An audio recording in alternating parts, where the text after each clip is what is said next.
अभी हाल ही में एक पद आया था, वाक्य पूरा क्या था मैं बता रहा हूँ। हाँ, कल अद्वैस पद का प्रयोग कहाँ आया था आपको याद है? हाँ, वो हम जैसे यहाँ से उतरे तभी मुझे याद आया। वो उसमें मेघदूतम में है, अध्वक्लांतम श्रम परिगतम, ऐसे करके पूरी लाइन है। और दूसरी जगह कहाँ आया है? शिवराज विजय में।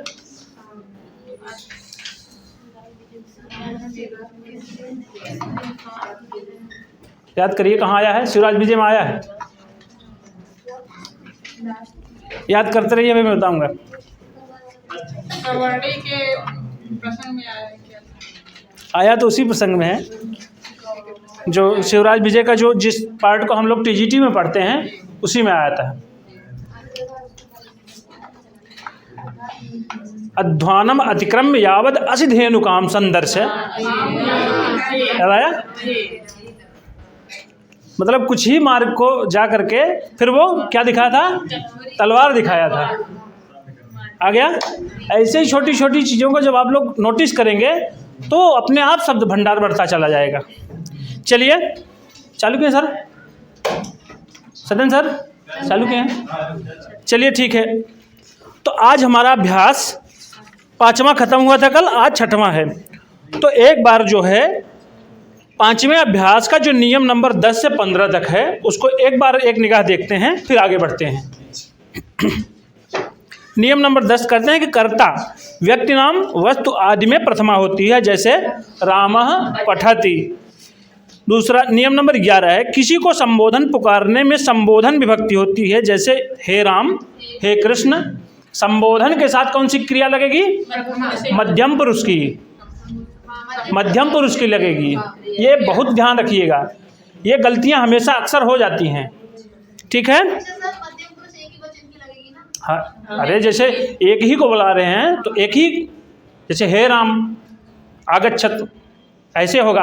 अगर मतलब दो हैं, राम और श्याम दो हैं, तो मध्यम पुरुष द्विवचन की लगेगी। अगर दो से ज़्यादा हैं तो बहुवचन की लगेगी। वो जैसे कर्ता रहेगा उसी के हिसाब से क्रिया लगेगी। बस केवल यहाँ ये ध्यान रखना है कि संबोधन के साथ सदा मध्यम पुरुष लगेगी। ठीक है? फिर नियम नंबर 12 है कर्तुरीप्सित तमम कर्म। कर्ता जिसको व्यक्ति या वस्तु या क्रिया को बहुत ज़्यादा चाहता है उसे क्या कहते हैं? कर्म। कर्तुहु करना यानी कर्ता का, इप्सिततमम जो अत्यंत इप्सिततम है उसकी कौन सी संज्ञा होती है? कर्म संज्ञा। कर्म संज्ञा होगी तभी भी द्वितीया विभक्ति उसमें लगेगी, कर्मण द्वितीया से।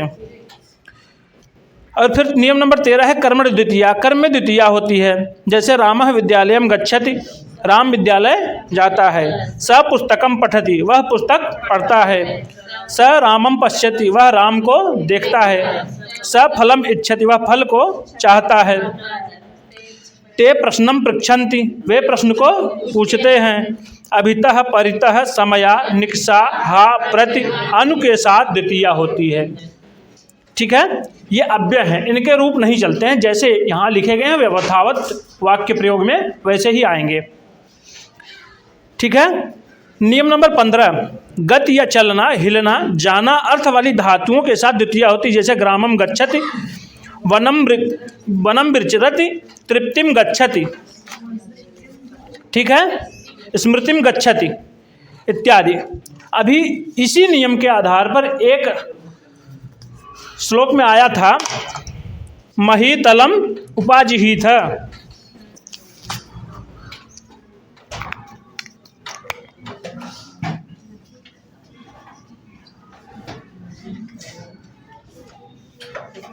महीतलम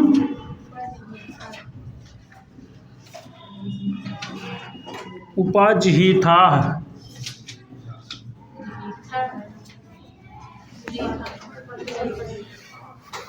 ये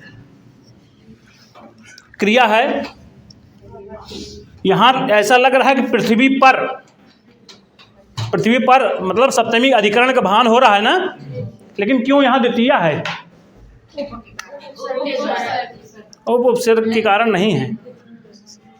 आप लोग ध्यान से पढ़े नहीं वहाँ, यानी कि इसमें जो है ओहांग धातु है,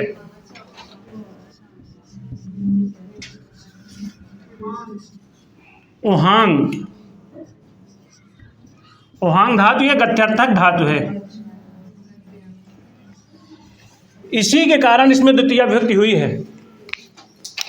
यहाँ बताए हैं ना इस नियम में कि यहाँ देखिए 15वां, गति चलना हिलना जाना अर्थ वाली धातुओं के साथ द्वितीया होती है। आ गया? अगर आएगा तो कर ले जाएंगे ना। ये पूछा जा सकता है ऐसा प्रश्न, किस सूत्र से किस कारण से यहाँ द्वितीया हुई है। तो ये उपाजिहिता में ओहांग धातु है, ये जो है गत्यर्थक धातु होने के कारण अधिकरण अर्थ में द्वितीया विभक्ति हुई है। ये मूल तो अधिकरण का वो है स्थान, यहाँ अधिकरण विभक्ति होनी चाहिए, लेकिन गत्यर्थक होने के कारण ये द्वितीया में चला गया है। ठीक है, आगे चलते हैं। अभ्यास 6 आज अभ्यास 6 के शब्दकोश को देखते हैं। धनम धन, नगरम माने नगर, आसनम माने आसन, अध्ययनम माने पढ़ना, ज्ञानम माने ज्ञान, कार्यम माने कार्य, ओदनम माने चावल, वर्षम माने वर्ष, दिनम माने दिन। ये 9 शब्द हैं। फिर आगे चलते हैं, धातु रूप को बताते हैं। खाद माने खाना, और खाने के लिए एक कौन सी धातु है? आद। और भक्ष। इनके थोड़े थोड़े से माइन्यूट अंतर के कारण इनके जो अलग अलग रूप हो जाते हैं, इसको मैं बताऊंगा आगे, कहाँ भक्ष लगेगी, कहाँ आद लगेगी, कहाँ खाद लगेगी। ठीक है, आगे चलते हैं। धाव माने दौड़ना, क्रीड माने खेलना, चल माने चलना, अधिशी माने सोना। यहाँ अधि उपसर्ग पूर्वक सिंह धातु है, सिंह सैन्य धातु। ठीक है, अधि उपसर्ग पूर्वक स्था धातु से माने बैठना, अधि उपसर्ग पूर्वक आस धातु से इसका भी अर्थ बैठना होता है। और फिर उसके बाद ग ये बता रहे हैं कि उभयतः माने दोनों ओर, सर्वतः माने चारों ओर, धिक माने धिक्कार है, ऊपरी माने ऊपर, अधः माने नीचे, अधि माने अंदर, अंतरा माने बीच में, अंतरेण माने बिना, और बिना माने बिना। ये दोनों अंतरा और अंतरेण और बिना, इन दोनों को बिना के अर्थ में प्रयोग करते हैं। ठीक है, यहाँ तक किसी को कोई दिक्कत? ठीक है, आगे चलते हैं। धन से दिन तक, यानी कि धन से लेकर के जहाँ 9 लिखा गया उसके पहले तक दिन लिखा गया है। यहाँ तक का रूप कैसे चलेगा? गृहवत। जैसे गृह का रूप चलता है, गृहम गृह गृहाण, गृहम गृह गृहाण, ऐसे रूप चलेगा। और खाद से चल तक ख लिखा है, उसके बाद चल यानी कि 3 4 चौथे स्थान पर लिखा है चल, यहाँ तक के रूप कैसे चलेंगे? भवतिवत।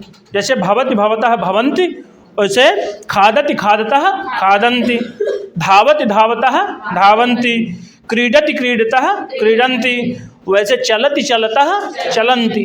इनके रूप ऐसे ही चलेंगे। ठीक है, आगे चलते हैं। व्याकरण में गृह शब्द का रूप बताएंगे। लोट लकार, लोट किस अर्थ में होता है? आज्ञा अर्थ में। और द्वितीया विभक्ति का प्रयोग बताएंगे। शब्द रूप, गृह शब्द के पूरे रूप स्मरण करो। अब गृह शब्द का पूरा रूप स्मरण करिए, एक बार खोल लीजिए। गृह शब्द आता है फिर भी खोल लीजिए। शब्द रूप संख्या 20,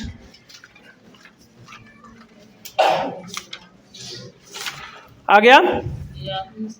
पेज नंबर 129 पे 20 नंबर लिखा गया है। आ गया सबका? देखिए, गृहम गृहे गृहाणि, गृहम गृहे गृहाणि, गृहेण गृहाभ्याम गृहैः, गृहाय गृहाभ्याम गृहेभ्यः, गृहात् गृहाभ्याम गृहेभ्यः, गृहस्य गृहयोः गृहाणाम्, गृहे गृहयोः गृहयेषु, हे गृह हे गृहे हे गृहाणि। ठीक, इसमें आपको ध्यान देने वाली बात कहाँ है? सबसे पहले प्रथमा में गृहम है, फिर उसके बाद द्वितीया में भी गृहम है, फिर उसके बाद तृतीया विभक्ति बहुवचन में गृहैः, फिर षष्ठी विभक्ति बहुवचन में गृहाणाम है, फिर उसके बाद संबोधन में गृह जो लिखा गया है, यहाँ ध्यान देने वाली बातें हैं। इसको आप हल्के में न लीजिए, हल्के वाला सवाल गलत होता है ज़्यादातर। ठीक, आगे चलते हैं।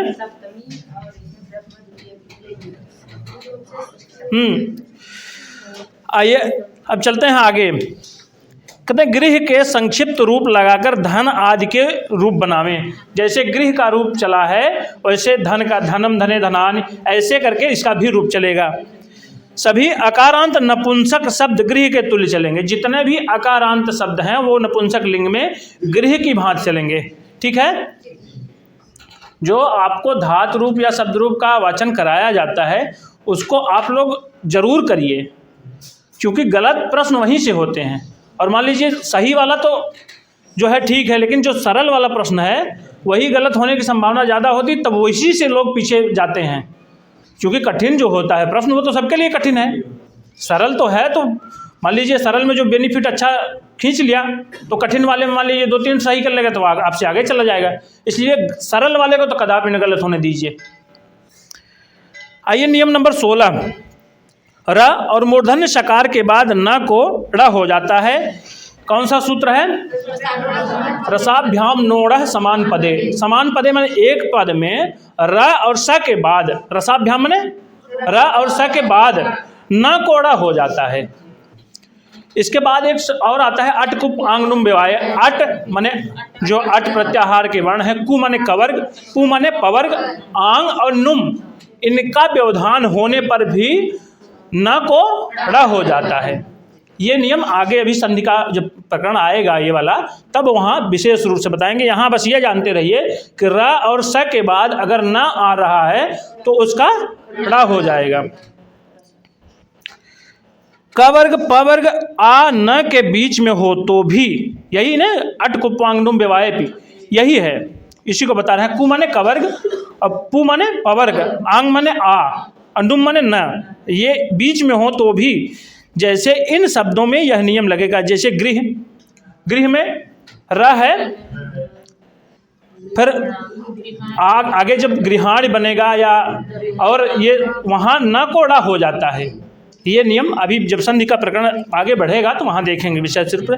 और नगर, कार्य, इसमें भी र है, वर्ष, इसमें भी र और स दोनों है, पुष्प, इसमें भी मूर्धन सकार है, पत्र में भी त और र है ना। जैसे प त र अ, ये यहाँ अ है।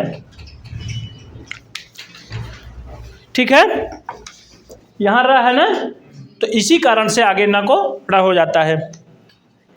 आगे चलते हैं।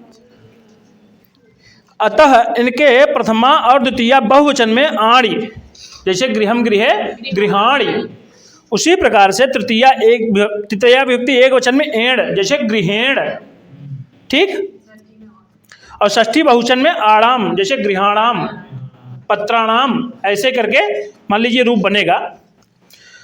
अब भू धातु के लोट यानी कि आज्ञा अर्थ में कैसे रूप चलता है? भवतु भवताम भवन्तु, भव भवतम भवता, भवानी भवाव भवाम।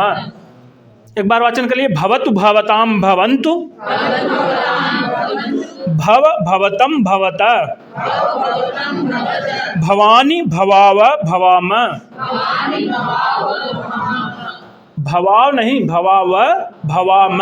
पूरा बोलिए, पूरा बोलेंगे तो जो साइलेंट है, साइलेंट का काम खत्म है संस्कृत में, साइलेंट कहीं नहीं है। जैसे है यथावत उच्चारण करेंगे तो आपको ये नहीं सोचना रहेगा अरे यहाँ हलंत होगा कि नहीं होगा, ये तब संशय एकदम दूर रहेगा। इसलिए आप पूरा पूरा जैसे भवाव भवाम। और यहाँ विशेष रूप से मध्यम पुरुष में दोनों, मतलब एक वचन और बहुवचन, ये दोनों बहुत इंपॉर्टेंट है। अब पूछे खूब जाते हैं। और उत्तम पुरुष बहुवचन में भवाम, ये शब्द।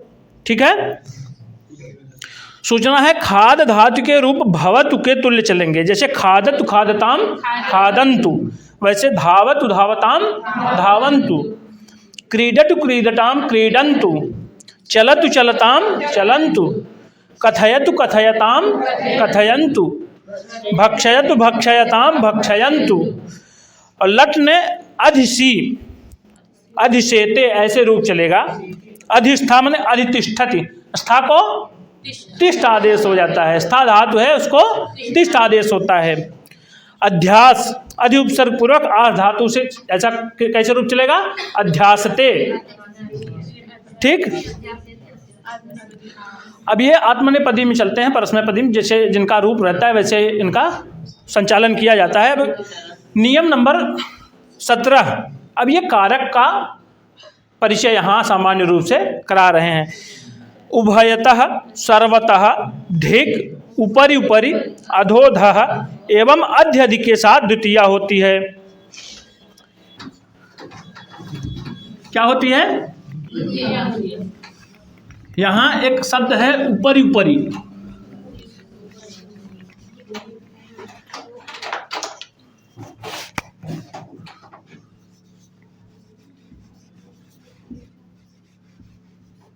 इसमें कौन सी संधि हुई है? क्या उसका विग्रह है? ऊपरी ध्वनि।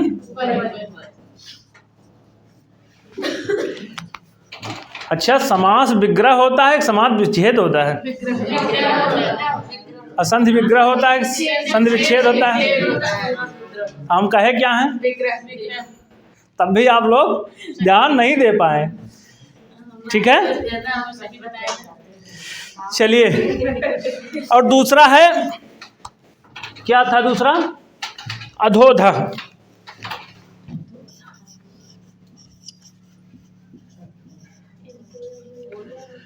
इसमें कौन सा है? क्या है इसका विग्रह? जैसे जो शुरू से बोलते चले आए हैं वही बैठ गई है। चलिए, इसमें कौन सी संधि है? पूर्व रूप संधि है। फिर कहते हैं कि ग्रामम उभयतः, इसके साथ कौन सी विभक्ति लगी? उभयता के कारण द्वितीया विभक्ति है। ग्रामम सर्वतः, सर्वतः माने चारों ओर, धिक माने धिक्कार है। किसको? नास्तिकम, जो नास्तिक है। वहाँ बताया गया है कि नास्तिको वेद निंदक है, जो वेद की बातों की निंदा करता है, उसको नहीं मानता है, वो क्या है? नास्तिक। ठीक है, आगे चलते हैं। अंतरांतरेण युक्ते, अंतरा और अंतरेण इसके युक्ते माने जोड़ने पर फिर क्या होता है कि अंतरा अंतरेण और बिना के साथ द्वितीया होती है। अंतरा ये और अंतरेण इसके साथ ही साथ बिना के साथ भी कौन सी विभक्ति होती है? द्वितीया। जैसे गंगाम यमुनाम च अंतरा प्रयागः अस्ति, गंगा और यमुना के बीच में क्या है? प्रयाग है। जैसे राम और श्याम के बीच क्या है? मोहन है। तो वैसे ही कौन सी विभक्ति लग जाएगी अंतरा अंतरेण के योग में? द्वितीया विभक्ति।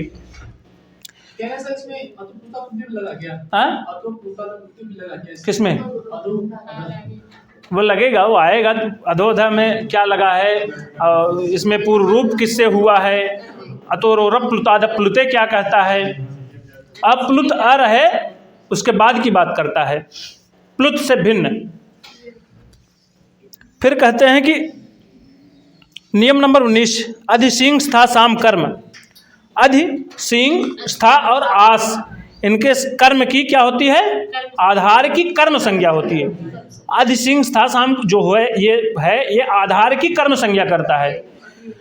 अधि सी और अधिष्ठा और अध्यस्त धातु के साथ द्वितीया होती है। जैसे आधनम आसनम अधिशेते, आसन पर सोता है। यहाँ अधिकरण है ना, आसन बैठने की चीज है, लेकिन द्वितीया विभक्ति हुई है। क्यों? अधि उपसर्ग पूर्वक आस और सींग धातु का प्रयोग है, इसलिए अधिकरण को कर्म कारक में तब्दील कर देता है। अधि उपसर्ग पूर्वक स्था धातु से। फिर अगला है आसनम अधिशेते अधितिष्ठति, आसनम अधितिष्ठति। स्था धातु को कौन सा आदेश होता है? तिष्ठ आदेश होता है। तिष्ठ माने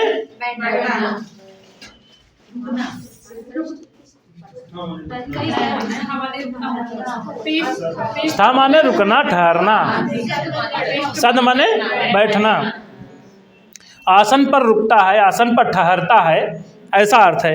अध्यासते, आसते माने आस धातु मानी के बैठने अर्थ में है। आस्ते आसेते आसते, हाँ ये ध्यान दीजिए, इसका रूप चलता है आसते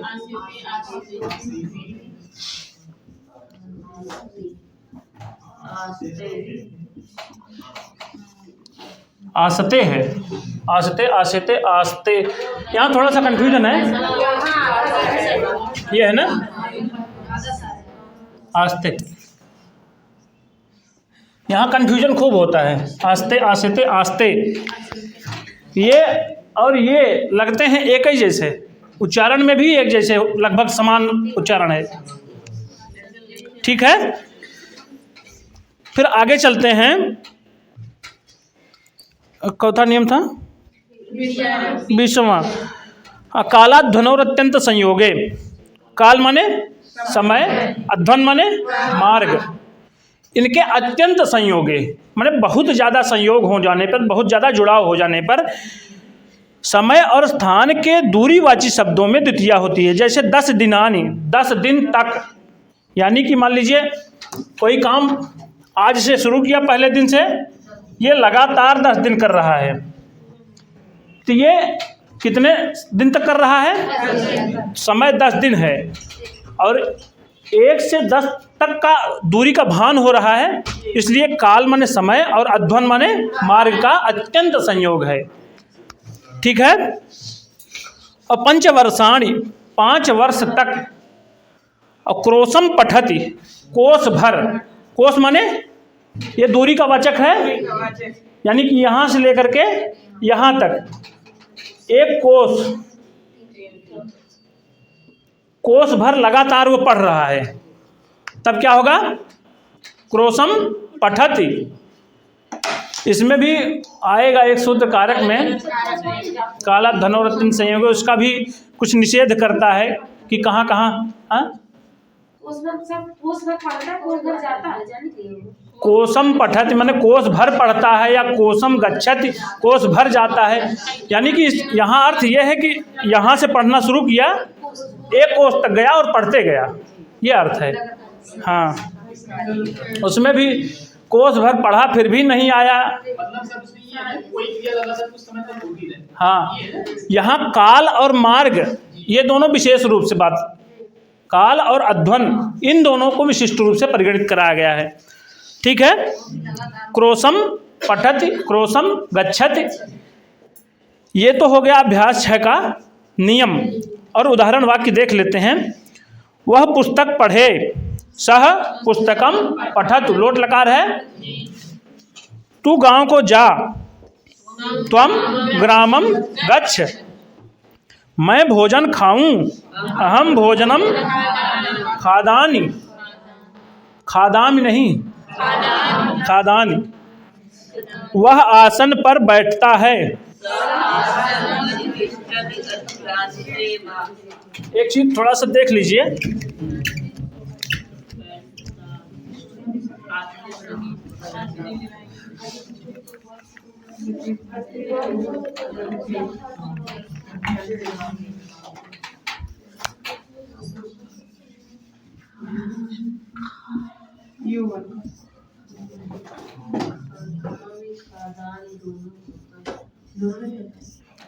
ये कहाँ होता है, ये कहाँ होता है,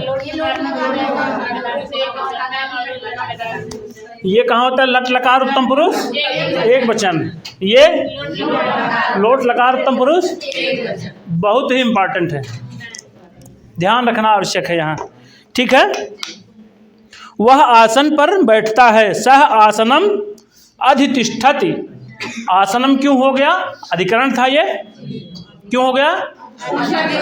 उधर बताया है ना कि अधि उपसर्ग पूर्वक सिंह स्था आस धातु के साथ योग हो तो जहाँ अधिकरण है उसकी कर्म संज्ञा कर देता है। अध्यास्ते वा, मतलब चाहे अधितिष्ठति अथवा अध्यासते। वह घर में सोता है, सह गृहम अधिसेते। अधि उपसर्ग पूर्वक सिंह धातु है, इसलिए गृहम में द्वितीय विभक्ति हो गई है। ग्रामम उभयतः जलम अस्ति, तो ग्रामम में द्वितीय क्यों कर दिया? उभयता के कारण इसका परिगणन कराए हैं कि इनके साथ द्वितीय विभक्ति होगी। ठीक है।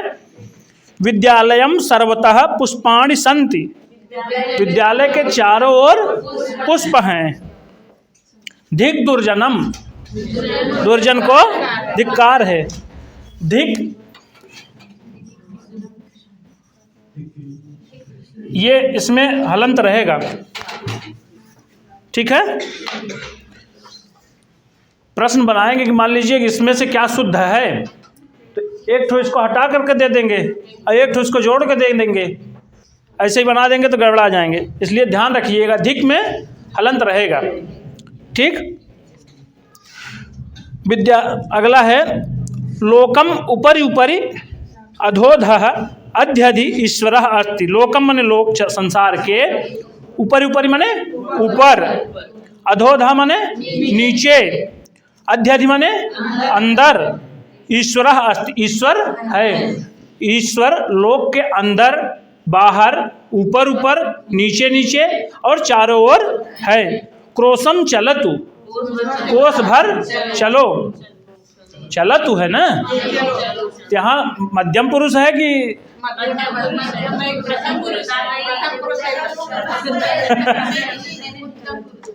उत्तम पुरुष है?